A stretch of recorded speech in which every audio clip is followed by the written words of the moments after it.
व्यक्तिगत स्वच्छता और एहार गुरुत्व कोन अछि व्यक्तिगत समस्त मन देई के सुनिबो व्यक्तिगत स्वच्छता और एहार गुरुत्व स्वच्छता माने कोन हम कहूजे परिष्कार परिच्छन्नता को स्वच्छता कहिबा बुझि पाइलो परिष्कार परिच्छन्नता को हमें स्वच्छता कहिबा आ व्यक्तिगत परिष्कार माने हम शरीरर परिष्कार परिच्छन्नता को हमें व्यक्तिगत परिष्कार कहिबा सब दिन तबे हमें व्यक्तिगत परिष्कार जदि न होबा ताले हमको विभिन्न प्रकार जीवाणु जनित संक्रामक रोग हबो कि नाही हबो ताले हमें व्यक्तिगत स्वच्छता रे प्रतिदिन हमें की काम करबा सेटा हमें समस्त देखिबा प्रतिदिन हमें कोन काम करबा कहले देखि व्यक्तिगत स्वच्छता रे हमें सकाळे आ संध्या रे दुई थर ब्रश करबा बुझियला तापर आ कोन करबा जेते बेले खाइबा पूर्वरु साबुन ले हाथ धोई खाइबा शौचालय जिबा परे साबुन ओ पानी रे भलो भाबे हाथ धोइबा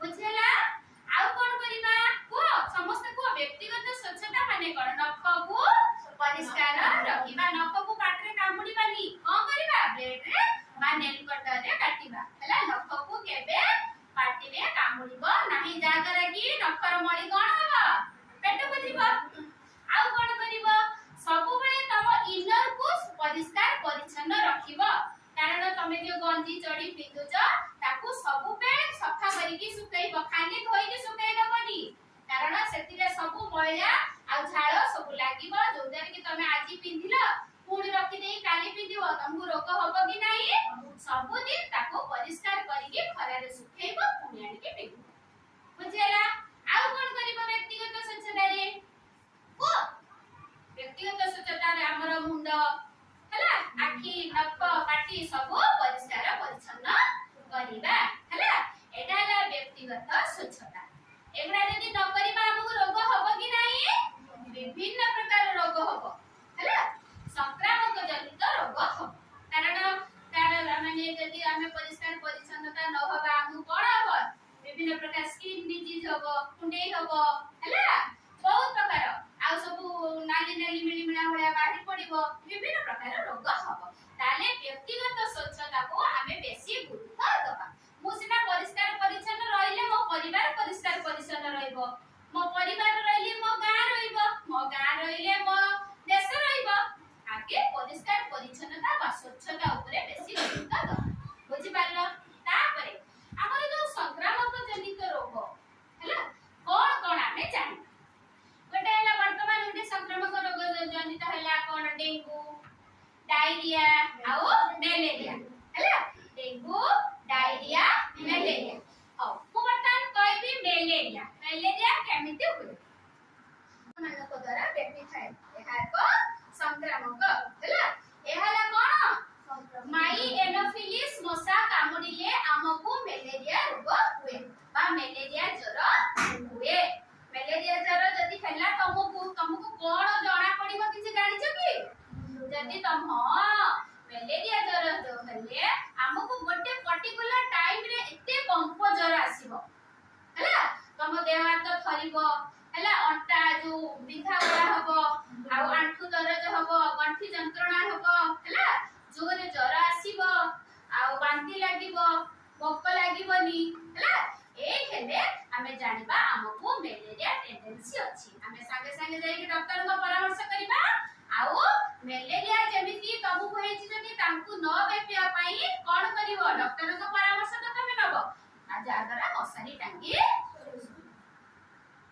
एटाला मलेरिया मशा माई एनोफिलिस मशा द्वारा मलेरिया व्यापित है बुझेला तापर आ उठेला डेंगू वर्तमान वर्षा दिन आसी गला सेति भाई बहुत सजग एति भाई टॉपिक ता एई मास रे सेति भाई रहिछि एति हला मलेरिया डेंगू डायरिया कारण डेंगू मशा कहा द्वारा व्यापित है को मशा द्वारा एडिस डेंगू ज्वरटा एडिस मशा कामुडिले हमको डेंगू ज्वर हुए एडिस मशा कोठु आसे जानि छ कि तमे जो पके दोच सडे खोल को पके देलो पयडा पानी पीला ता खोल को फुपाड़ देलो टायर आसिला भांगी को फुपाड़ देलो बाडियाडे जरी पॉलिथीन सब फुपाड़ देलो माटी जो कळसी भांगी गला फुपाड़ देलो सेथिरे जो वर्षा ପଡିଲା ବର୍ଷା ଜଳ ଜମିକି ରହିଲା ସେଇ ମାନେ ଭଲ ପାଣିରୁ ବର୍ଷା ପାଣିରୁ ଏଡିସ୍ ମଶା ମାନେ କଣ ହେଲା ତାଙ୍କର ଅଣ୍ଡା ସୃଷ୍ଟି କଲେ। ଅଣ୍ଡା ସୃଷ୍ଟି କରିକି କଣ କଲେ ବଂଶ ବିସ୍ତାର କଲେ।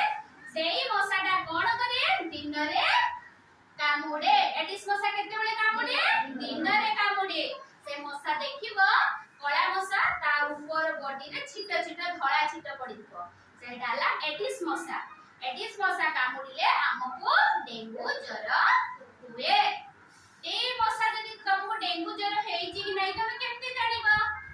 ସେମିତି ତମକୁ ଉଚ୍ଚ ଜ୍ୱର ପୁରା 104 ପରେ ଜ୍ୱର ଆସିବ ହେଲା।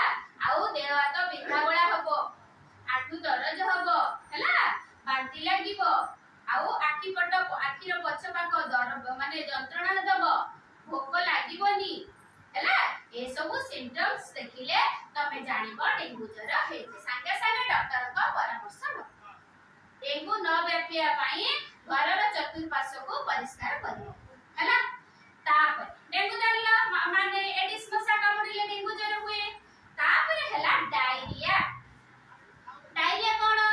ଦିନକୁ ଯଦି ତମକୁ 3 ରୁ 4 ଥର ପତଳା ଝାଡା ହେଇଗଲା ତାହେଲେ ଆମେ ସେଇଆକୁ ଡାଇରିଆ କହିବା। ଡାଇରିଆ କାହିଁକି ବାପେ ଜାଣିଛ? ତମେ ଯଦି ବାସି ଖାଦ୍ୟ ଖାଇବ, ଅସ୍ୱାସ୍ଥ୍ୟକର ଖାଦ୍ୟ ଖାଇବ, ମାନେ ତମ ଅସ୍ୱାସ୍ଥ୍ୟକର ପରିବେଶ ମଧ୍ୟରେ ରହିବ, ଆଉ ଦୂଷିତ ପାଣି ଯୋଉଟା ସେଇଠି ଗିନା ବୁଡେଇକି ଚାମଚ ବୁଡେଇକି ପାଣି ପିଇଦବ, କି ହାତ ଧୋଇବନି ପାଣି ପିଇଦବ, କି ଯୋଉଠି ପାଣି ସେଇଠି ପାଣି ପିଇଦବ ଦୂଷିତ ପାଣି, ତାମାନେ ଆମକୁ ଡାଇରିଆ ନିଶ୍ଚିତ ହବ। କାରଣ ଜାଣିଲ ଡାଇରିଆ କାହିଁକି ବ୍ୟାପିବ? ଅସ୍ୱାସ୍ଥ୍ୟକର ଖାଦ୍ୟ, ଅସ୍ୱାସ୍ଥ୍ୟକର ପରିବେଶ ଆଉ ଦୂଷିତ ଜଳ ପାଇଁ ଡାଇରିଆ ବ୍ୟାପିବ। ଡାଇରିଆରୁ ରକ୍ଷା ପାଇବା ପାଇଁ କଣ କରିବା? ଆମେ ORS ଦ୍ରବଣ ଗୋଳେଇକି ପିଇବା ଆଉ ଜିଙ୍କ ଟାବଲେଟ ସେବନ କରିବା। ବୁଝିପାରିଲ? ଡାଇରିଆରୁ ରକ୍ଷା ପାଇବା ପାଇଁ ଏହା ଆମେ କରିବା। ହଉ, ଏଇ ଯୋଉ 3ଟା ସଂକ୍ରାମକ ରୋଗରୁ ବଞ୍ଚି ପାରିବା ପ୍ରତିକାର କଣ ପ୍ରତିକାର କରିବା? ଆମେ ଆମର ଚତୁଃପାର୍ଶ୍ୱକୁ ପରିଷ୍କାର ପରିଚ୍ଛନ୍ନ ରଖିବା। ଆମ ନିଜକୁ ବା ବ୍ୟକ୍ତିଗତ ସ୍ୱଚ୍ଛତାକୁ ବେଶୀ ଗୁରୁତ୍ୱ ଦେବା। ନାଳ ନର୍ଦ୍ଦମାର ପାଣିକୁ ଜାମ୍ କରିକି ରଖେଇ ଦବା ନାହିଁ ଯୋଉଠିକି ମଶା ମାନଙ୍କର ବଂଶ ବିସ୍ତାର ହବ। ସବୁବେଳେ ନାଳ ନର୍ଦ୍ଦମା ପାଣିକୁ ମାନେ ବହି ଦବ, ରହିଲା ମାନେ ଜମିକି ମଶା ମାନଙ୍କର ବଂଶ ବିସ୍ତାର ହବ। ଆଉ ଯୋଉ ତମେ ଘରେ କୁଲର ରଖୁଛ, ପକ୍ଷୀ ମାନଙ୍କର ଗାଧୁଆ ପାଇଁ ପାଣି ରଖୁଛ, ଯୋଉଠି ବି ପାଣି ରଖୁଛ ସେ ପାଣିକୁ ସପ୍ତାହକୁ ଥରେ ଆଟଲିଷ୍ଟ ଚେଞ୍ଜ କରିଦବ।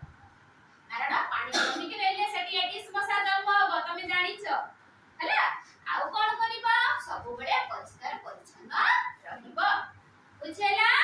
ବୁଝିପାରିଲ? ବ୍ୟକ୍ତିଗତ ସ୍ୱଚ୍ଛତା, ବ୍ୟକ୍ତିଗତ ସ୍ୱଚ୍ଛତାକୁ ସବୁବେଳେ ବଜାଇ ରଖିବ। ନିଜ ପରିଷ୍କାର ରହିବ, ନିଜ ସବୁବେଳେ ପରିଷ୍କାର